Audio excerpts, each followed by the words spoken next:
ایک آدمی کو آپ نے دیکھا آنکھوں سے نابینا ہے اور بھیک مانگ رہا ہے، تو حضرت عمر کو نظر آ گیا، فرمایا کون ہو؟ اس نے کہا میں یہودی ہوں۔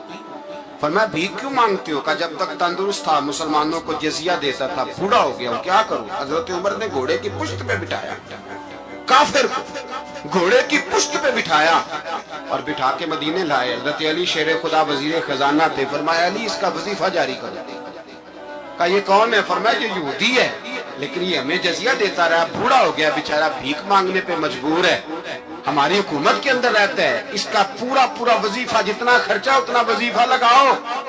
حضرت علی کہتے ہیں میں وظیفہ لگا رہا تھا اور وہ میرے نبی کا کلمہ پڑھ رہا تھا، وہ رسول اللہ کا کلمہ پڑھ رہا تھا۔ یہ مزاج، یہ نہیں کہ کافر۔ حضرت عمر نے گورنروں کو خط لکھے تھے کہ زبردستی کسی کو مسلمان نہیں کرنا، جہاں ان کی عبادت گاہیں بنی ہو تو گرانی نہیں، کوئی مندر کوئی گرجا ضائع نہیں کرنا۔ اسلام سب کو جینے کا موقع دیتا ہے، پر بے ایمانوں، ظالموں، بدذاتوں، تمہیں یہ کہتا ہے کہ ہم تمہیں جینے کا موقع دیتے، تم بھی مسلمانوں کو جینے کا موقع دو۔ یہ جہاں بستے ہیں، جہاں رہتے ہیں، انہیں وہاں جینے کا موقع دو، انہیں بھی اللہ اکبر کہنے کا موقع دو، انہیں بھی قرآن پڑھنے کا موقع دو، انہیں بھی رسول اللہ پر درود پڑھنے کا موقع دو۔ ہمارے ملک میں عیسائی اپنی مرضی سے کھلے عام تبلیغ کرتے ہیں، یہاں تو چینل چلائے ہیں عیسائیوں نے۔ کسی مذہبی جماعت نے کبھی جلوس نکالا ہے کہ عیسائیوں کا چینل بند کرو؟ بولے نکلا ہے کہ نہیں نکلا؟ کتنے ظلم کی بات ہے۔ ہم جب غیر کو اتنا تحفظ دیتے ہیں، اتنا تحفظ دیتے ہیں، ہم نے دیکھا ہے، مجھے 20 لوگوں نے عید پہ ٹیلی فون کیے کہ عیسائیوں کو قربانی کا گوشت دے لیں، مجبور ہیں جی، دروازے پہ آ گئے ہیں، ہمارے کام کاج کرتے ہیں۔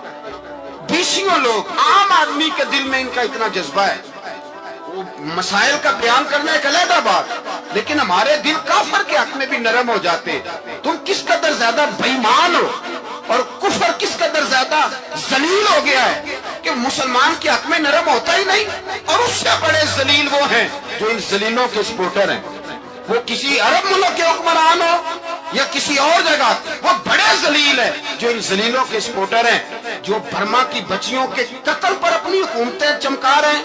انہیں شرم نہیں آتی، اس قدر مسلمان تڑپا ہے، لیکن ان بے غیرتوں کو ذرا ہوش نہیں آئی، اور یہ ان کے کماش، ان کے دلال جو ہر جگہ ان کی سپورٹ کر کے اپنی حکومتیں قائم کرتے ہیں، ان بے ایمانوں کو پتہ نہیں کہ کب ان پر اللہ کا عذاب اترے گا اور کس طرح ان کے پرخشے اڑیں گے۔ تمہیں اپنی ذلت اور رسوائی نظر نہیں آ رہی کہ زمین کس طرح تمہارے لیے تنگ ہو گئی ہے؟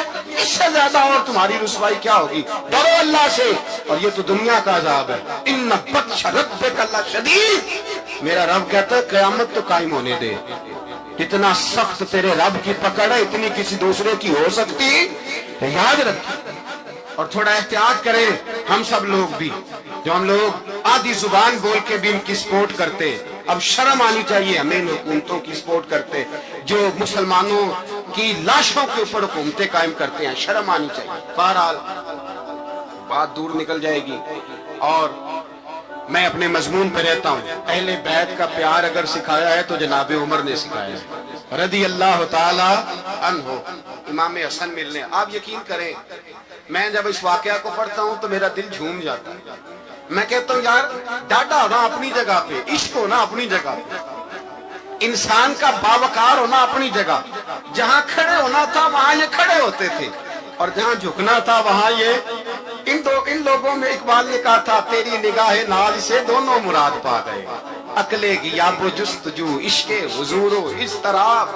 جہاں اگر آیا ہے سامنے کیسر و کسرا تو عمر جیسا دلیر کوئی نہیں، اگر سامنے آیا ایران کا بادشاہ تو عمر جیسا تگڑا کوئی نہیں، اگر آیا ہے سامنے غسان کا بادشاہ تو عمر جیسا عادل کوئی نہیں، لیکن اگر علی کا بیٹا آیا ہے، اگر فاطمہ کے لال پارے آئے ہیں، تو پھر فاروق اعظم سے جیسا محب کوئی نہیں، پھر ان سے جیسا پیار کرنے والا کوئی نہیں۔ اندر بیٹھے ہیں جناب عمر، اندر تنہائی میں کچھ وزیروں سے گفتگو ہو رہی ہے، میٹنگیں جاری ہیں۔ آپ کے بیٹے ملنے آئے جناب عبداللہ ابن عمر، ابا جی ملنے آئے، بات ٹھہرو، بات کر رہا ہوں، کوئی نہ اندر آئے۔ صاحب زیادہ باہر کھڑا ہے، تھوڑی دیر گزری تو امام حسن بھی آ گئے۔ کون آئے؟ آپ کو عجب ملے گا امام صاحب کا نام لینے سے، وہ سردار ہیں جنتی۔ کون آئے؟ سارے بولیے، امام